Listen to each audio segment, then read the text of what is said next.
Kelly, a 65-year-old retiree, was quietly enjoying her life after retirement.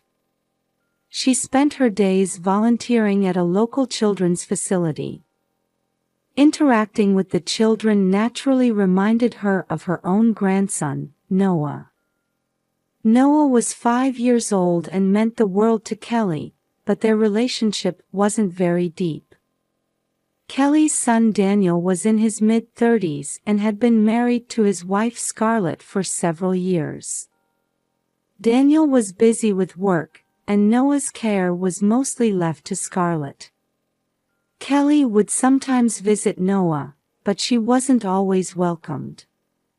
When she went to her son and daughter-in-law's house, Daniel always looked annoyed, and Scarlett didn't try to hide her indifferent attitude. Even when Noah said, "Grandma, hello," there was always a hint of fear in his voice.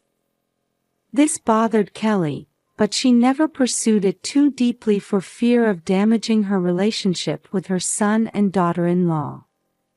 One day, while Kelly was volunteering at the facility, she received a call from Daniel. "Mom, Noah is missing." Those words filled Kelly with shock and anxiety. Her son and daughter-in-law said they had filed a missing person report with the police, but something didn't sit right with Kelly. "Why is Noah missing? Do you have any idea?" Kelly asked. "We don't know. When we came home, Noah was gone, and there was only a note left saying, 'Don't look for me,'" Daniel explained. Kelly wasn't satisfied with that explanation. Noah wasn't the type of child to do something like this. He always listened to his parents, and she couldn't think of any reason for him to run away. "Something's not right," Kelly muttered. "I'm going to look for Noah too."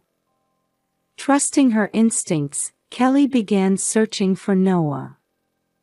She first went to her son and daughter-in-law's house to investigate Noah's room.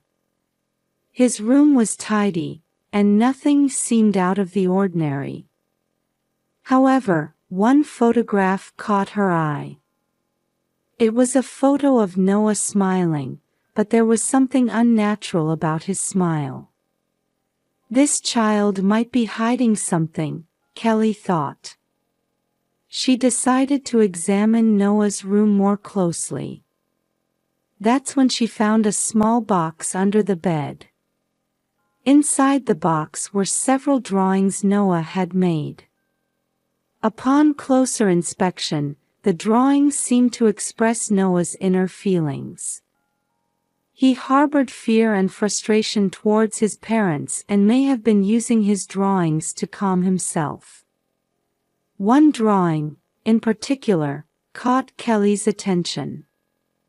It depicted a boy being scolded by his dad and mom. Kelly was convinced that Noah was troubled. She needed to investigate further to determine why he had run away. Next, Kelly decided to talk to the neighbors. She reached out to people who knew Noah and asked about his demeanor and behavior. Several strange testimonies emerged. Recently, Noah seemed down. "He always walked with his head down," said a neighborhood housewife. "I once heard Noah crying in the middle of the night. But I couldn't tell where it was coming from," another resident said. Hearing these testimonies, Kelly felt there was a high possibility that Noah was dealing with problems at home.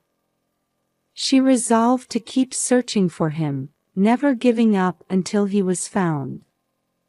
One night, Kelly was at home thinking about Noah. She spent a sleepless night praying for his safety.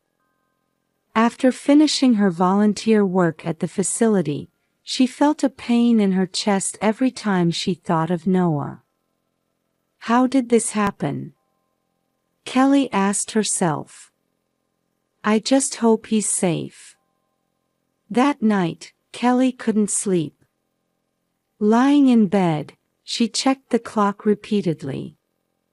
It was past 2 a.m., and she still couldn't fall asleep when suddenly, she heard a faint voice from outside. "Grandma. Grandma, are you there?" It was Noah's voice. Kelly leaped out of bed in surprise and looked out the window. There stood Noah, covered in mud and in tatters. He was shaking and crying out, "Please, help me." Kelly quickly put on her slippers and rushed outside to Noah. "Noah, I'm so glad you're safe," she said, embracing him as tears streamed down her face. Noah, his face a mess of tears, pleaded, "Grandma, please don't tell Dad and Mom." Kelly hurried to bring Noah inside. His body was cold and covered in mud, and he couldn't stop shaking, so she cleaned him up with a warm shower and gently dried him with a towel. "Noah, what happened? How did this happen?" Kelly asked. Noah was silent for a while but eventually began to speak in bits and pieces. "A week ago, Dad and Mom took me to the mountains. There, they told me, 'We don't need you anymore,' and abandoned me." Kelly was stunned by his words, and anger welled up inside her. How could they? She screamed in her heart, but she remained calm to soothe Noah. "So, how did you make it here?" "I came down the mountain and desperately walked. I thought Grandma's house would be safe." Noah continued in a small voice. Kelly was moved by Noah's courage but also felt growing anger towards her son and daughter-in-law's cruelty. "You did well, Noah. You can feel safe now," she said gently. Noah seemed to be gradually calming down. "Grandma, there's more I need to tell you." "You can tell me anything, Noah." "Grandma will listen." Kelly looked at him. Noah took a deep breath and continued, "Dad and Mom were trying to kill me. To get money called insurance." For a moment, Kelly was at a loss for words, but she quickly embraced Noah. "Oh my." Hearing Noah's story, Kelly held him tightly. Her heart burned with anger towards her son and daughter-in-law and a determination to protect Noah. "I'll protect you from now on," Kelly told Noah. "I'll never let you be alone again." Noah's expression softened bit by bit at Kelly's words. He felt that Grandma's house was his safe place and began to open up. Kelly dressed Noah in pajamas and led him to bed. "Rest well here today," Kelly said, gently kissing his forehead. Noah said in a small voice, "Thank you, Grandma," and fell asleep feeling safe. After making sure Noah was asleep, Kelly sat by his side, thinking about what to do next. She decided to continue hiding Noah at home to ensure his safety. Then, the next thing to do was to gather evidence to prove her son and daughter-in-law's abuse. Kelly immediately took action to protect Noah. First, she photographed the bruises and burn marks left on Noah's body as evidence. "It might hurt a little, but bear with it," Kelly said as she captured all of Noah's injuries in the photos. Noah silently obeyed. "You did great, Noah. This will serve as evidence," Kelly said. "Next, let's go to the hospital and have a doctor examine you." Noah looked a little anxious. "What if Dad and Mom find out?" "It's okay, Grandma is with you. I'll protect you," Kelly answered firmly. The two got in the car and headed to a nearby hospital. Upon arriving, Kelly explained the situation at the reception desk, and Noah was taken in for an examination. In the examination room, the doctor thoroughly checked Noah's body. "This is terrible." The doctor frowned. "He needs immediate treatment, and we must report this to the police." Kelly nodded and explained, "Of course. His parents did this horrible thing to him." The doctor prepared Noah's medical report, documenting the details of his injuries. "This should be enough evidence. I'll also contact the police." After leaving the hospital, Kelly stopped by a supermarket to buy Noah's favorite food to reassure him. "Noah, is there anything you'd like to eat?" Noah thought for a moment and replied, "I want pizza." "Then let's buy some pizza and go home," Kelly said with a smile. She purchased the pizza, and when they returned home, she warmed it up and served it to Noah. "Thank you, Grandma," Noah said gratefully as he ate the pizza with relish. That night, after putting Noah to bed, Kelly's anger and frustration towards her son and daughter-in-law welled up again. She had a strong resolve never to forgive them and was determined to take the next course of action. The following morning, Kelly went to the police station and explained Noah's situation in detail. She submitted the photographs and medical report as evidence and accused her son and daughter-in-law of abusing him. The police took Kelly's complaint seriously and promised to begin an investigation.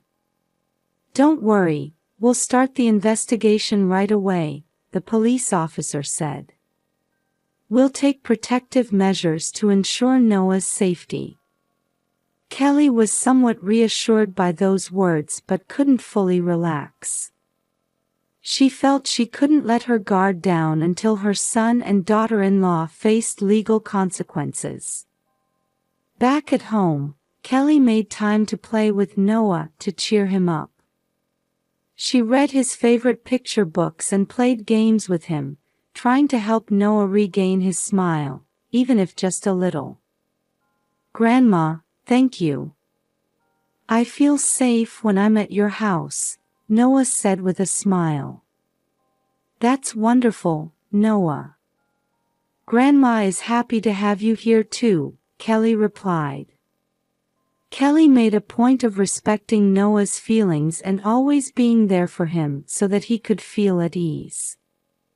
She renewed her determination to protect him and began to devise a plan to punish her son and daughter-in-law. First, Kelly decided to gather more testimonies from the neighbors. She conducted interviews to collect as much evidence as possible of Noah's abuse.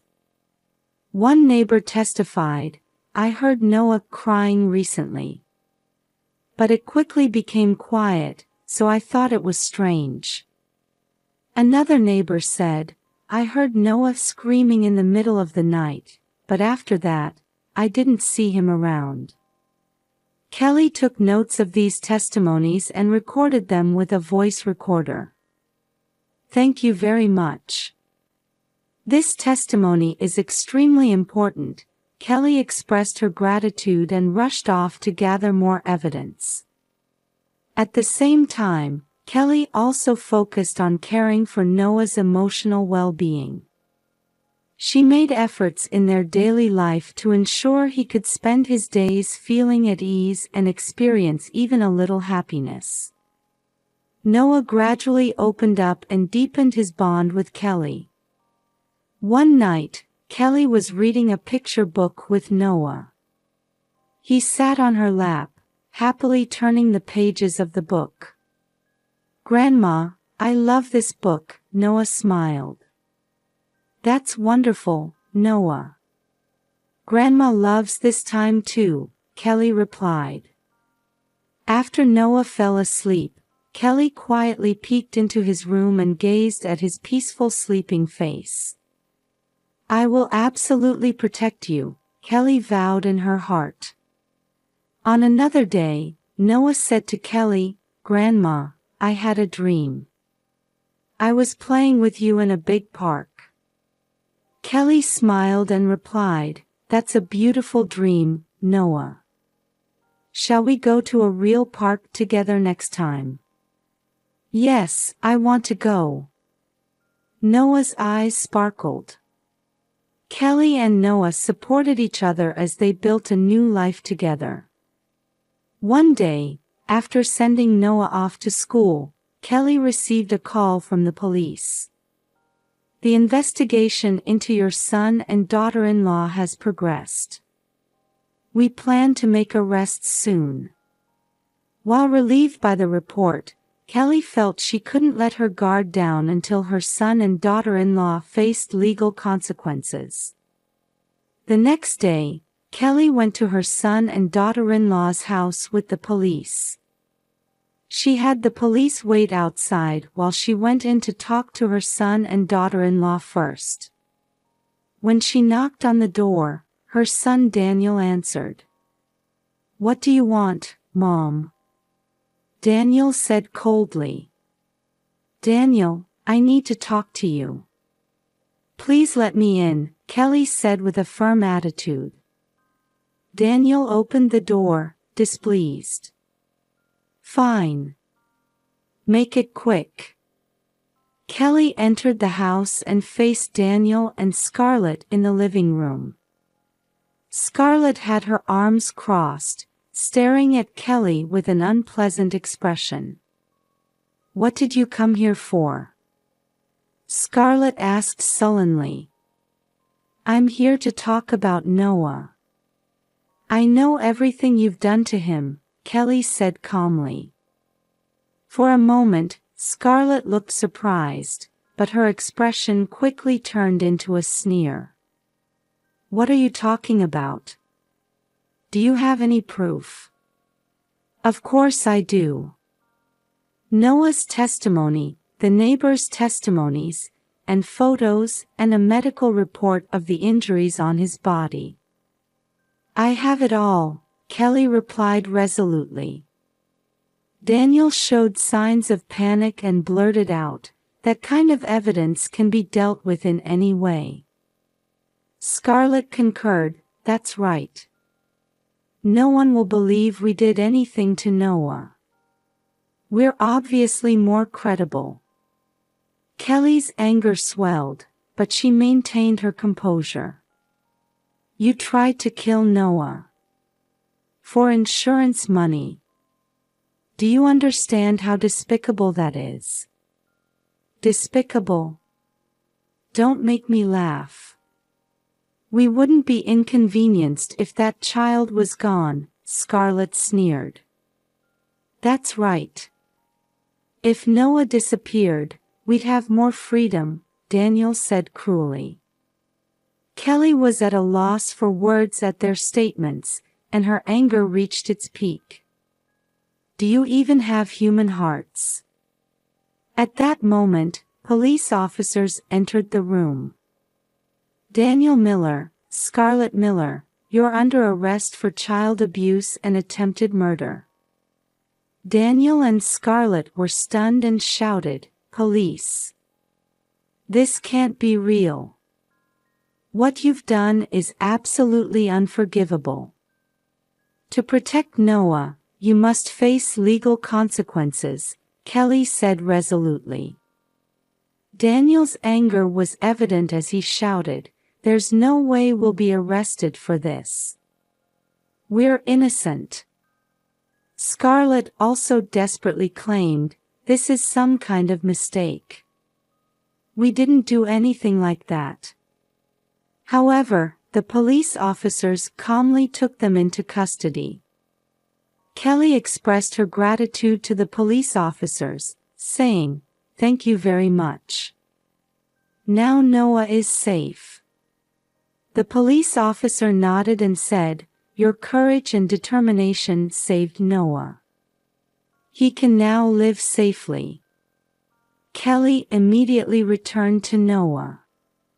He still looked frightened, but he smiled with relief when he saw Kelly's face. "Grandma, what happened?" Noah asked anxiously. "It's all right now, Noah. Your dad and mom can't hurt you anymore. So you can feel safe," Kelly answered gently. With tears in his eyes, Noah asked, "Really? I don't have to be afraid anymore?" "Yes, you don't have to be afraid anymore. Grandma will always protect you," Kelly hugged him. Noah found solace in Kelly's embrace and cried. "Thank you, Grandma. Thank you so much." Kelly held him tenderly and vowed, "From now on, we'll live happily together, just the two of us." After Daniel and Scarlett were arrested, Kelly and Noah prepared to start a new life. With the help of the police, Kelly was officially recognized as Noah's guardian and proceeded with the necessary steps to ensure his safety. Noah gradually healed his emotional wounds and deepened his bond with Kelly. One day, Noah said to Kelly, "Grandma, I'm a little scared to go to school, but I'll do my best." Kelly smiled gently and replied, "It's okay, Noah. Grandma will always be by your side, so you can feel at ease." Noah started attending a new school and made friends. He would tell Kelly about his experiences at school every day, and she felt joy in watching Noah grow. On weekends, they would go to the park together or read books at the library. Noah gradually regained his cheerfulness. One day, Kelly and Noah were making cookies together in the kitchen. As Noah happily kneaded the dough, he said, "Grandma, when I grow up, I want to be as good at cooking as you." Kelly laughed and replied, "That's wonderful, Noah. Grandma loves cooking with you too." When the cookies were ready, they arranged them on the table and enjoyed them with warm tea. As Noah took a bite of a cookie, he said, "Grandma, thank you. I'm really happy when I'm with you." With tears in her eyes, Kelly replied, "Me too, Noah. Being with you is my happiness." Every time she saw Noah's smiling face, Kelly felt a sense of satisfaction for having protected him. Several months passed, and Daniel and Scarlett's trial began. In court, their cruel actions were brought to light, and the judge handed down a severe sentence. "Daniel Miller, Scarlett Miller, you are guilty of child abuse and attempted murder against Noah. You will now spend a long time in prison," the judge announced calmly. Daniel clenched his fists and muttered, "This wasn't supposed to happen. How did it come to this? We just wanted the insurance money." The judge answered coldly, "Your actions are unforgivable. Endangering Noah's life is absolutely unacceptable." Scarlett broke down in tears and pleaded, "But we loved him. How did it come to this?" The judge shook his head quietly. "It was you who took actions that cannot be explained by the word love. For Noah's sake, you must reflect on your actions." Scarlett whispered through her tears, "Noah, I'm sorry."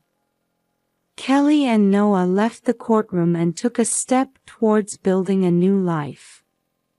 Noah held Kelly's hand tightly and said, "Grandma, let's always be together from now on."